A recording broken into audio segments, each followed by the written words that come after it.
Ibn Taymiyyah rahimahullah says, whoever will read the biographies with understanding and insight will come to know the rewards bestowed by Allah upon them, meaning the companions of the Holy Prophet sallallahu alaihi wasallam, and he will certainly realize that these are the best among humans after the prophets.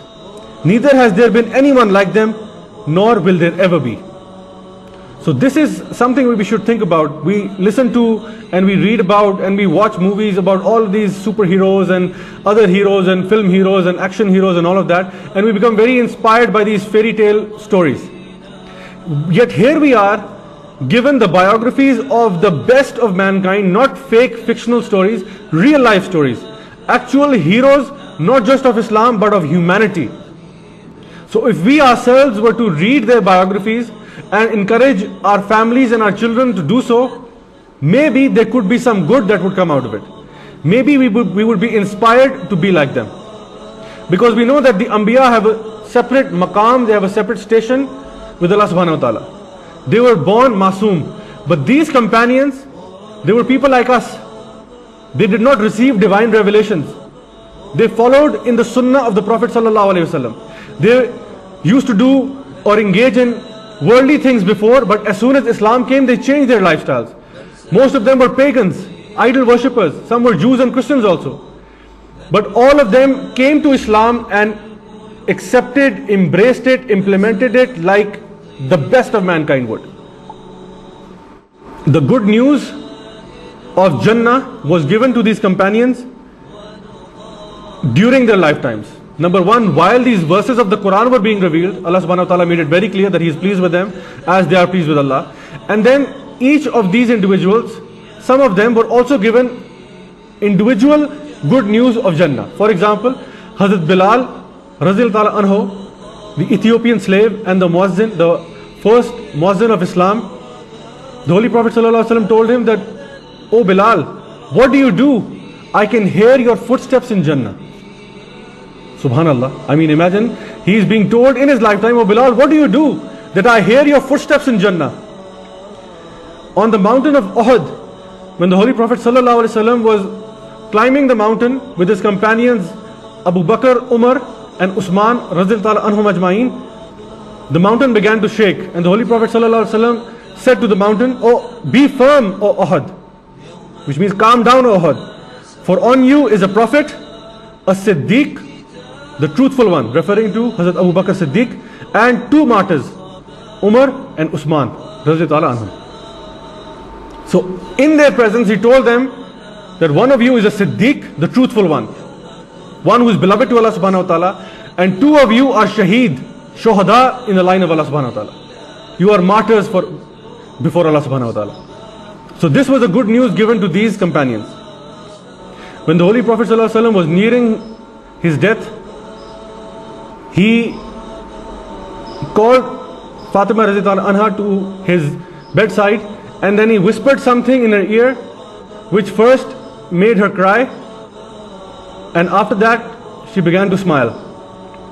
And when she was asked why she began to cry and then why did she actually smile after that, she mentioned that my father, the Holy Prophet ﷺ, told me that he was about to leave this dunya, that he was about to leave me.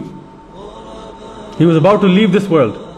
And being the daughter of the Holy Prophet ﷺ, he might be a prophet to you, but he is my father. And this made me cry. And this made me weep that my father will no longer be with me.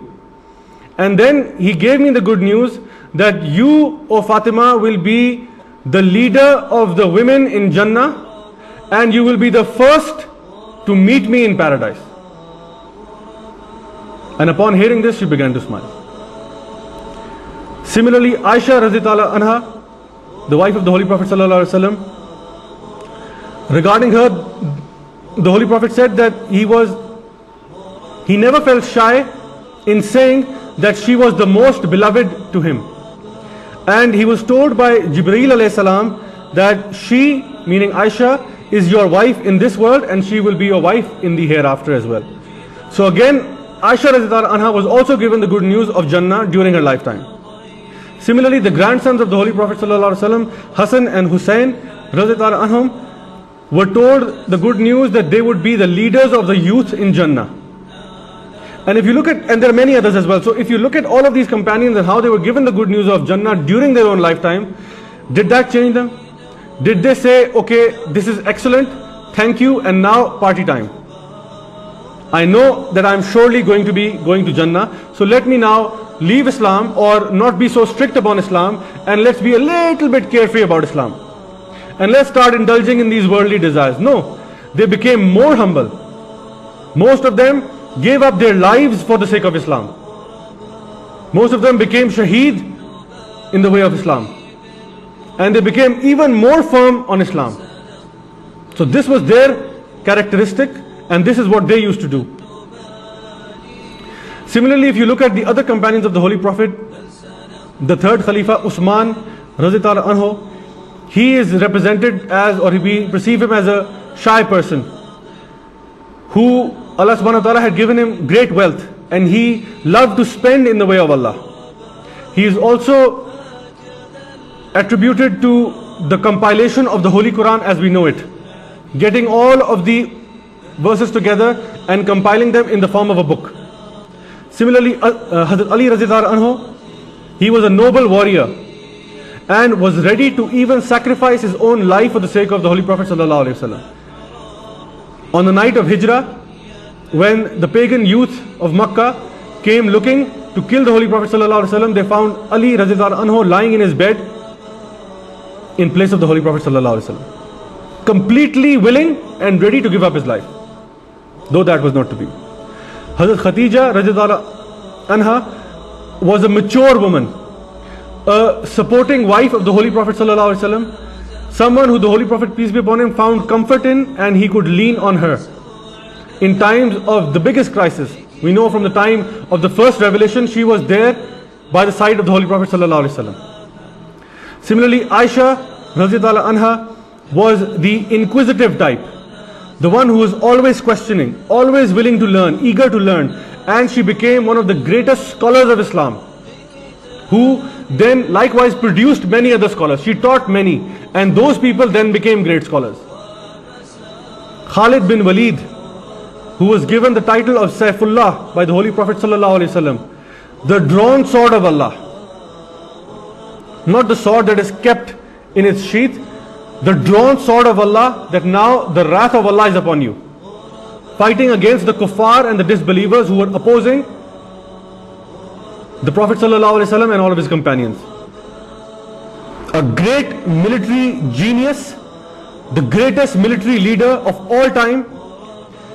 His entire body, there was not a handspan on his body which was not covered by the wound of a spear, an arrow, a dagger, or a knife, or a sword.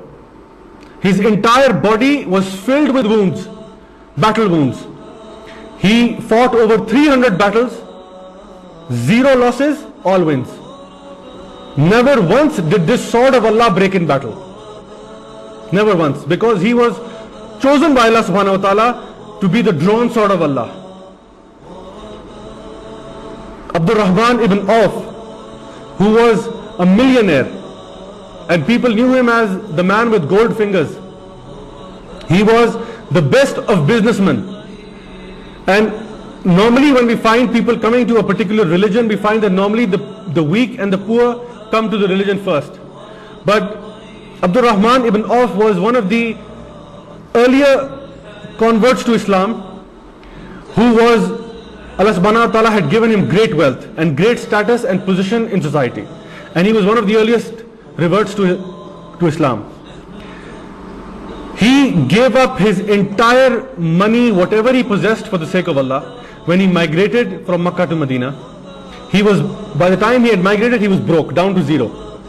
And the Holy Prophet ﷺ paired him up with one of the Ansar, whose name was Sa'd ibn Rabi, who was himself also a very rich man. And he offered to Abdul Rahman ibn Auf that I will split my wealth, my entire wealth and property with you, half and half. But what did this sharp businessman say? Did he accept it? No. He said, I do not need any of that. Take me to the markets of Medina. And when he went to the markets of Medina, people later on associated that wherever he went, money just came rushing to him. So he went to the markets of Medina, and soon enough he came back and told the Holy Prophet ﷺ that he was now a married man. And upon hearing that, the Holy Prophet ﷺ was a bit confused, that you just came from Makkah and you were broke. What did you give your wife as meher? And he said, I paid her meher in gold. Meher in gold? And he just said that the day he went to the market, money started coming to him, because he was a very sharp, business-minded person, and Allah subhanahu wa ta'ala gave him plenty.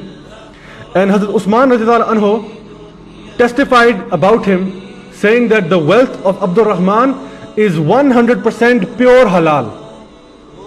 100% pure halal wealth. And the more halal it was, Allah subhanahu wa ta'ala gave him even more.